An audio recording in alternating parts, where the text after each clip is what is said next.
she said that I can't just use therapy as an excuse to complain, and that she'd know to tell the insurance company. So she dropped me. She was like, I don't think you have real problems. And if you've spent any time with me, you know that that's not true. So who is she to tell you that? I shouldn't even. If she's paying you Shannon's for not her therapy and real you're name. complaining as part of like. Is your name Karen? But yeah, that was my therapy experience. I feel she was like, you really don't have anything wrong with you. I was like, I think you're wrong. Right. I think you need to. Welcome to the zoo. I got these two over here, Nikki P and AK Lopez, and yeah, we're gonna have a good time. Listen, you know, I like that. I like this whole thing. And there's also this one. Yeah, we're very regal here. You don't seem that anxious today, because you normally seem anxious. Thank you. That brings us, go ahead. To today's big deal. Oops, sorry. It's the corn. Right now. Anxiety. Both of you you guys are both fun people. You guys are easy to be around. I find you easygoing, but I also find the two of you sometimes get a little anxious. Yes. What's talk to us about? Does that bother you? No, I'm anxious too. Believe it or not, I have social anxiety. Yeah. Once me I'm too. thrown into the fray, I can talk to people. I'm extroverted, but I spend a lot of time alone. You know what I'm saying? Like I can be quiet for a long time, but when I'm around people, I can't help but just Definitely. Yeah. And that's probably because I'm anxious. Yeah. Are you anxious a lot? I know we were talking about this a little bit before. Yeah, so I feel like once I realized what anxiety was, per se, I was like, oh, damn, I was actually kind of an anxious child. You know, just like always wondering what's going to happen in the situation. Mija, don't say anything, okay? Because they're going to come get us. You laugh, but I know, you told me that. I still have those memories. You couldn't like stick out. Yeah, exactly. Because who was undocumented, you or your parents? No, my parents were undocumented at the time. So and it's like, shh. Yeah, and so I was like under the age of 5, so I knew that if they left, I was leaving too, you know what I mean? And so now that I recognize those things, I was like, wow, like sometimes I just live in such a constant state of fear. And it's just like out of like habit now, you know? But I will say, there's a fine line between me being anxious and me just overthinking. You know, like just like I need to know. Overthinking can lead to anxiety, but yeah. Yeah. So it's just like, but I would say I am an anxious person, but I try to chill out. Caffeine and matcha definitely don't help. Right. But I've had 3 copies. Now you were living with 4 roommates before. Did that help? It did. Oh yeah, because we were just talking about it, how we all live alone, right? And I feel like having roommates, I think, distracted me sometimes. If I was feeling anxious, oh, let's just go hang out, let's go, do something together. No, you gotta sit with it, yeah. man. So now I have to sit with it now that I live alone. You should probably sit with it on mushrooms. Really? Yeah. Isn't that bad? What are you talking about? Don't you have to be like in a good state of mind? Yeah, you are in a good state of mind, but it'll help like relieve like the odds and ends, the rough edges. Interesting. All right, Nikki. I never really struggled with anxiety until like a couple years ago. Like it's definitely like really new. Until you met me?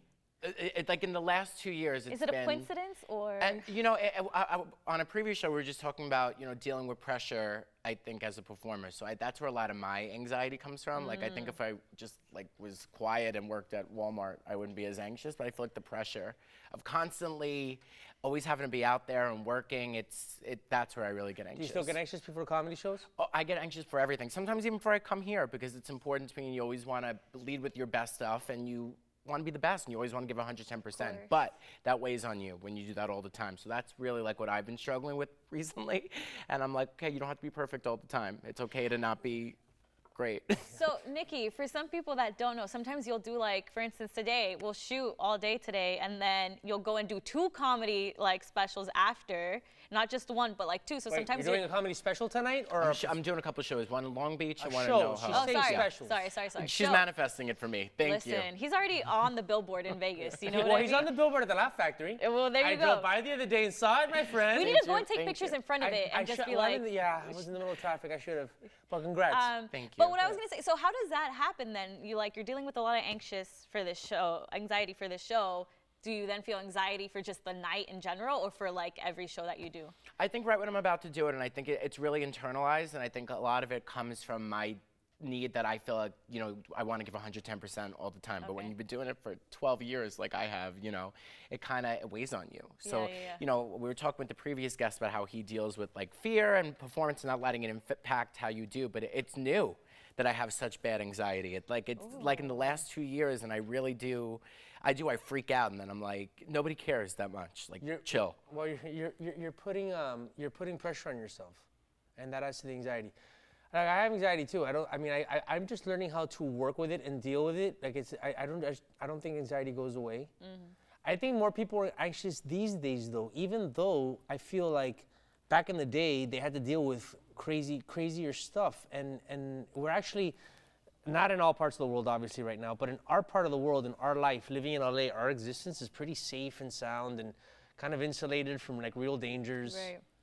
So like, but our anxiety is that we, especially the three of us, because we want to make it. Right. And not that being on the zoo isn't making it, because we feel like we're making it being on the zoo.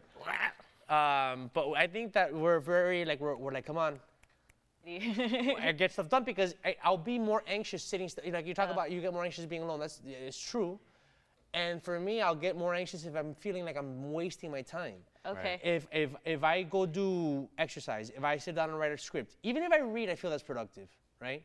But if I'm just like lounging and not doing anything, the anxiety builds because it's like, oh my God, I'm getting too old to waste any time. You might have a couple years to maybe have a weekend here or there that you waste. You have like a day or two to waste. I have hours, not even a day or two. But I feel the same exact way. Like, I feel like at the end of the day, if I didn't do something to better myself, in some ways I feel like the day, I'm like, I wasted this day, which is not always the best attitude to have. But how did COVID affect it? Because here's the thing. I think best time of my life. Yeah, the thing with me and COVID is that I think I got COVID early on, so I was able to get over that anxiety. Like, I had this anxiety when I felt it coming on, and I didn't feel, I had a very mild case, but there was a moment of like, okay, it's starting. Am I gonna be in the hospital tomorrow? And I ended up being fine. So I was able to be like, okay, I'm fine. I'm not, gonna deal with it the way some people unfortunately have had to deal with it. So my anxiety COVID-wise got off. And then I had, we're now kind of working in the office a lot more, but we had the opportunity to work from home for the most part, except for a few days. And so that actually, like, give me your COVID anxiety. I didn't really have anxiety. My mom had anxiety. And so I think it's also like we got into the practice of talking about our feelings. So she started going to therapy and she realized she has like deep anxiety. She realized she had feelings after all these years? Well, she doesn't talk about them. She'll go and she'll work, she's a hard working Because you guys are good Mexicans who are undocumented, so it's like not only do you got to be hardworking and not get all into your feelings and get held down by them, but don't express yourself too much because we ain't trying to stick out. Yeah, exactly. So she's going to therapy now, and I love it. And I'm going to therapy now, too. So Is this your first time with therapy? Yeah, it is my first time with therapy. I had a horrible experience with therapy. I was in therapy. She fell asleep multiple times. No, she did fall asleep on you? And I'm very entertaining, so okay, that hurt. but you got to ask for a refund at that point. You're like, I'm not paying. I would go, Sharon, and she would go, oh, right. And then she told me, then she dropped me because she said that I can't just use therapy as an excuse to complain, and that she'd know what to tell the insurance company. So she dropped me. She was like, I don't think you have real problems. And if you've spent any time with me, you know that that's not true. So who is she to tell you that? I shouldn't even. If she's paying you for therapy and you're complaining as part of like. Is her name Karen? But yeah, that was my therapy experience. I feel she was like, you really don't have anything wrong with you. I was like, I think you're wrong. Right. I think you need to. Beautifully. All right, we're gonna be right back here on the zoo.